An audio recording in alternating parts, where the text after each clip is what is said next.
म हजुरलाई स्वागत गर्न चाहन्छु। आजको यस भिडियो एउटा वेब ब्यानर एड्सको डिजाइन बारेमा राखेको छ, त्यो पनि एडोब फोटोसपमा, जुन हामी सजिलै गर्न सक्छौँ। यो कृपया यो भिडियो अन्त सम्म हेरिदिनु होला र यो च्यानललाई सब्स्क्राइब गर्नुभएको छैन भने सब्स्क्राइब गर्न नभुल्नु होला। ल लागौँ अब सिधै भिडियोतर्फ। मैले एडोब फोटोसप CC 2020 युज गर्दैछु, तपाईँ पनि आफ्नो लिनु होला। सिम्पली कन्ट्रोल एन गर्नु होला है। त्यसपछि म यहाँबाट 1920 र 1080p को लिन्छु। वेब ब्यानर एड भनेर नाम दिन्छु। जुनसुकै साइज पनि हुन्छ, विभिन्न साइज अनुरूप तपाईँहरूले डिजाइन गर्नु पर्ने हुन्छ। त्यसरी तसर्थ यो पनि तपाईँहरूले यसरी लिन सक्नुहुन्छ। अहिलेको लागि म वेब ब्यानर एड्स भनेर नाम दिन्छु र यसमा 1920 विड्थ, हाइट 1080 र रेजोल्युसन 300 राख्छु र कलर मोड पनि RGB नै राखिदिन्छु र अहिले क्रिएटमा क्लिक गरिदिन्छु। यो हाम्रो 2020 CC भर्सन हो। त्यसपछि अब यहाँबाट एउटा सिम्पली म यहाँ एउटा रेक्टेङ्गल टुल सेलेक्ट गरेर यसरी गरिदिन्छु। ड्र गर्नु होला, यसरी सिम्पली गर्नु होला र यहाँबाट तपाईँहरूले कलर चेन्ज पनि गर्न सक्नुहुन्छ। अथवा तपाईँहरूले यहाँबाट पनि आफ्नो लेयर्स प्यानलमा गएर एफएक्स बटनमा ग्रेडियन्ट ओभरले पनि गर्न सक्नुहुन्छ। ग्रेडियन्टमा क्लिक गरे यसरी र ब्लुज अब तपाईँलाई कुन राम्रो लाग्छ, ठिक लाग्छ त्यो युज गर्नु होला। म रेडियल गरिदिन्छु, रेडियल र स्केल यसको बढाइदिन्छु। लाइनर नै राखौँ यतिमा ठिक छ। ओके, त्यसपछि यसलाई सिम्पली यसरी पक्रेर घुमाइदिनु होला र यसरी यहाँ समातेर यसरी सानो गरिदिनु होला र इन्टर गर्नु होला। इन्टर गरिसकेपछि एडजस्ट गर्नु होला, कतिमा तपाईँलाई ठिक लाग्छ। कन्ट्रोल टी गर्नु होला, यहाँबाट यसरी सानो गर्नु होला।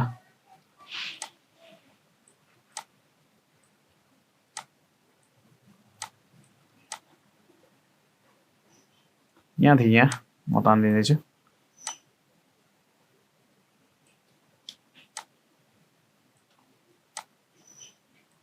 Enter, okay. अल्ट थिचेर फेरि यसलाई म डुप्लिकेट गर्छु र यहाँबाट यसरी सानो गरिदिन्छु र यसलाई म इन्टर गरेर कन्ट्रोल टी गरेर फ्लिप गरेर यसलाई अझै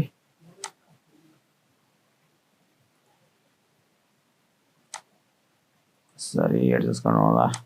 यसरी भयो।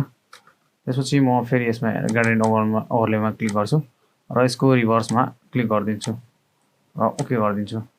यहाँ गरिसकेपछि अब हाम्रो लागिसकेको छ। त्यसपछि म यतापट्टि फेरि एउटा पेन टुल लिन्छु। पेन टुल लिएर तपाईँहरूले यसरी सर्लक यसरी क्रिएट गर्नु होला र डिफाइन कस्टम सेप, ओके। राइट क्लिक,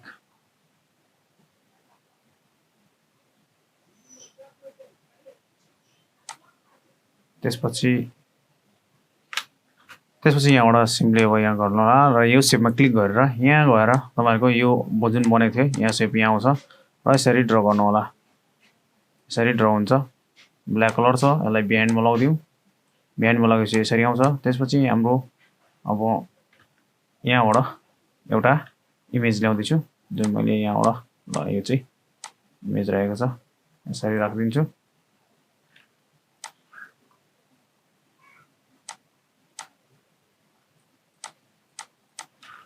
यसरी इमेज आइसकेको छ र यसलाई हल्का ठुलो बनाउँछु, यसरी तानिदिनु होला। यसरी इन्टर गर्छु। इन्टर गरिसकेपछि यहाँ लान्छु यसको र यसलाई राइट क्लिक गरेर क्रिएट क्युबिङ मास्क गरिदिन्छु। यसरी तपाईँको इमेज यसरी एडजस्ट गर्नु होला र हेर्नु होला कतिसम्म तपाईँलाई ठिक लाग्छ।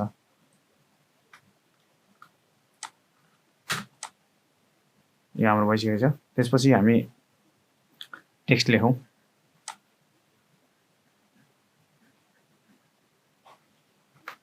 टाइप टुल सेलेक्ट गर्नु होला क्लिक गर्नु होला यहाँ यसरी आउँछ तपाईको टाइप टुल टी थिचर पनि हुन्छ वेब ब्यानर अट्र्याक्टिभ खालको लिनु होला यहाँबाट पनि बढाउन सक्नुहुन्छ यसरी बढाउनु होला र यहाँबाट अलिक अट्र्याक्सन दिने खालको फन्ट लिनु होला अहिले म बोल्ड इन एफबी डेभ भनेर लिन्छु यहाँ सेलेक्ट गर्नु होला टी थिच्नु होला र यहाँबाट यसरी फन्टहरु सेलेक्ट गर्नु होला तपाईले राम्रो कुन फन्ट लागेको छ त्यो फन्ट सेलेक्ट गर्नु होला अहिलेको लागि मैले बोल्ड इन भन्ने थिए अघि त्यो सेलेक्ट गर्नु होला इन्टर यहाँबाट यसरी गर्नु होला एडजस्ट गर्नु होला इन्टर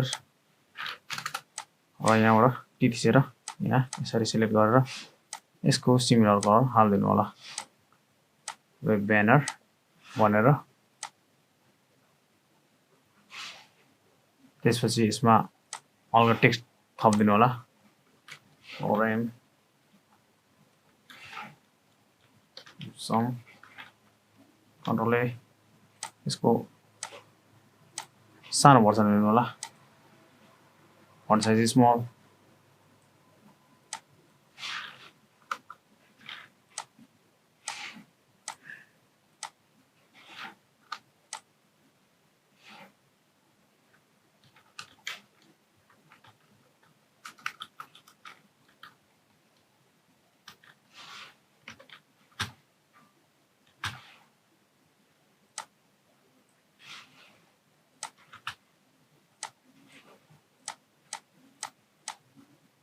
यहाँ लाइनिङ हान्दिनु होला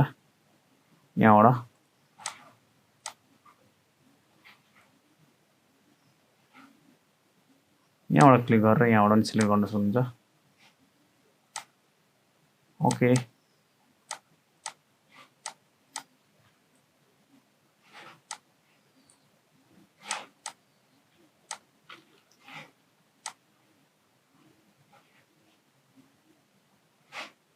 अनि त्यसपछि कस्टम सेपमा गएर तपाईहरुले यहाँबाट बटनहरु अथवा तपाईले इमेल एड्रेसको सेपहरु हाल्दिन सक्नुहुन्छ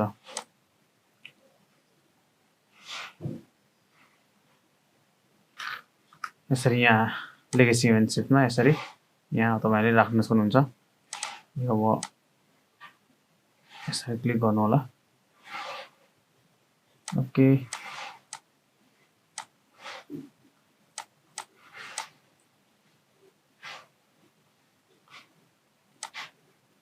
Enter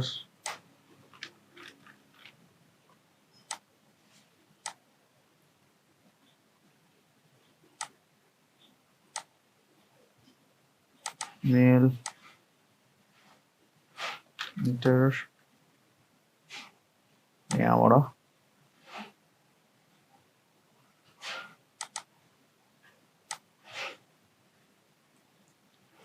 enter एडजस्ट गर्नु होला यसरी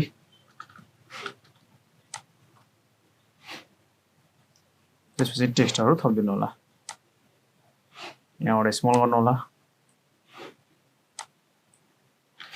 कन्ट्याक्ट नम्बर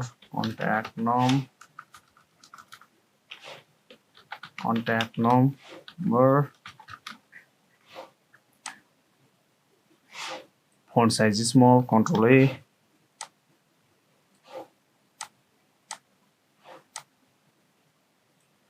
क्लिक गर्नु होला यहाँबाट अल्ट थिचेर डुप्लिकेट गर्नु होला ताकि हाम्रो फन्टहरु एक्ज्याक्टली सेम होस् same shape in size T थिच्नु होला इन्टर गर्नु होला ओके कन्ट्रोल ए एड्रेस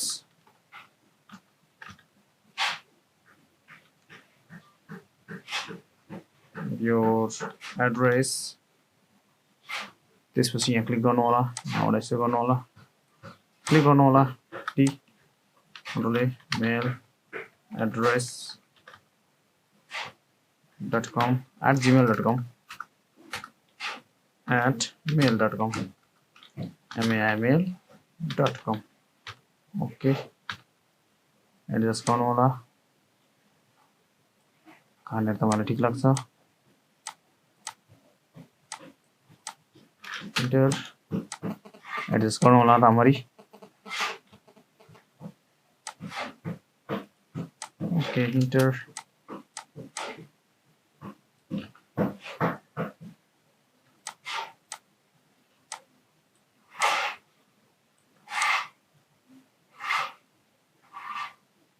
यहाँ फेरि सेपमा जानु होला अर्को एलिमेन्ट थप्दियो यसरी सर्लक्क यहाँबाट यहाँ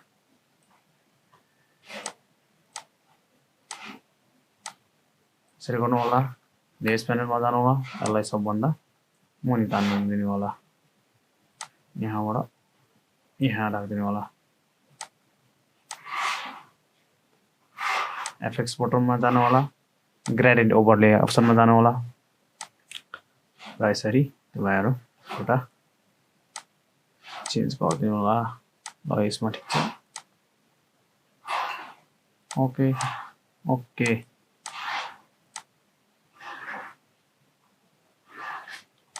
यसरी तपाईँले एउटा वेब ब्यानर डिजाइन गर्न सक्नुहुन्छ एडोब फोटोसपमा कृपया यो भिडियो हेरिदिनुमा धेरै धेरै धन्यवाद र यो च्यानललाई सब्स्क्राइब गरिदिनु भएको छैन भने कृपया सब्स्क्राइब गर्न चाहिँ नभुल्नुहोला धन्यवाद